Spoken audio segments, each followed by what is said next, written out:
রবিবার বিকালে আচমকা বিস্ফোরণে কেঁপে উঠল উত্তর চব্বিশ পরগনা জেলার রহরা থানার খড়দার বন্দিপুর গ্রাম পঞ্চায়েতের ঠাকুর কলোনি এলাকার দাবি স্থানীয় বাসিন্দা অভিজিৎ সিং এর বাড়িতে বিস্ফোরণ ঘটে। বিকট শব্দে কেঁপে ওঠে গোটা এলাকা। বিশাল জোরে আওয়াজ আছে, এইটুকু শুনি। আর কটা নাগাদ হয়েছে? তাও মনে হয় 6:45 এরকমই হবে, 5:30 6টা এরকম। এরা কি বাড়ি কাটে? আমাদের বাড়ি। এরা কি ভাড়া থাকে? হ্যাঁ হ্যাঁ, কতদিন ধরে বাড়িতে ভাড়া? 4 বছর হলো। কি নাম আমার লোক যারা ভাড়া থাকে? অভিজিৎ সিং। অভিজিৎ কিসের? এখন আমরা ভাবছি কি আওয়াজ একটা হলো, বাইরে বেরিয়ে এসেছি, তারপর ভাবছি কি পিছনের দেওয়ালটা পড়ে গেছে নাকি, তবে দেখি না এই ঘরটা তো ধুঁয়ো বেরাচ্ছে, আর ওরা চিৎকার করে বেরিয়ে এসছে ঘর থেকে। প্রচন্ড ধোঁয়া, বাইরেও ধুঁয়ো ছিল, কেউ শব্দ শব্দ ধূপ করে অনেক জোরে আওয়াজ আছে। পরিবারের লোকেদের দাবি বিস্ফোরণের সময় ঘরের মধ্যে ঘুমিয়েছিলেন অভিজিৎ সহ তার স্ত্রী এবং সন্তান, কিন্তু কারো কোনো শারীরিকভাবে ক্ষতি হয়নি। এদিকে খবর পেয়ে ঘটনাস্থলে এসে রহরা থানার পুলিশ এবং এসিপি তন্ময় চ্যাটার্জি।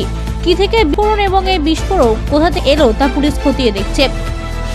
হয়নি, ওরা বোম আওয়াজ হয়েছে, বাজির আওয়াজে ছিটকে বেরিয়ে এসছে বলছে কিসের ধোঁয়া। ওরা নিজেরাই বলছে কিসের ধোঁয়া, এই কিসের থেকে হলো, তো কিসের, তো আমরা নিজেরা কিছুই জানি না। 3 জনেই ঘুমিয়েছিল, ঘরে কোনো কিছু ক্ষতি হয়নি। পুলিশে অভিযোগ কি আপনারা জানিয়েছিলেন? না, পুলিশ আমরা জানাইনি। এখানে একজন আছে, সেটা বলতে কে জানিয়েছে সেটাও আমরা বলতে পারছি না। হঠাৎ দেখি পুলিশ বলতে পারবো না। বাজি বানায় না, আমরা সেটা জানি না। কালী পুজো বাজি কিনেছিল সেইটাই রেখে দিয়েছি। সেটা ভাড়া ছিল? এসিপি ঘোলা তন্ময় চ্যাটার্জি বলেন যে ঘরের মধ্যে জাতীয় কিছু মজুত করে রাখা ছিল, তা থেকেই বিস্ফোরণ ঘটেছে। নমুনা সংগ্রহ করে ফরেন্সিক পাঠানো হয়েছে, ঘটনা তদন্ত চালানো হচ্ছে। অপরদিকে অভিজিৎ সিং বলেন যে কালী পুজোয় তুবড়ি তৈরি করার জন্য ঘরের মধ্যে বারুদ রেখেছিলেন, তা থেকেই বিস্ফোরণ ঘটেছে। যদিও ঘটনার পর খড়দা সহ গোটা এলাকায় চাঞ্চল্য ছড়িয়েছে। বিভিন্ন জায়গায় নাশকতার ঘটনার পর থেকেই সতর্ক রাজ্য প্রশাসন। অভিজিৎ সিং বলে এখানে একটি লোক আছে, ভদ্রলোক। ওনার বাড়িতে কিছুক্ষণ আগে এরকম একটা মানে বোম ফেটেছে জাতীয় খবর আমরা পাই। তারপরে বাড়িতে এসে দেখছি যে একটা এক্সপ্লোশন টাইপের হয়েছে। তো সেটা দেখে মানে ইনিশিয়ালি যা বোঝা যাচ্ছে যে কিছু মানে বারুদ জাতীয় কোনো জিনিস রাখা ছিল, সেটা ফেটেছে।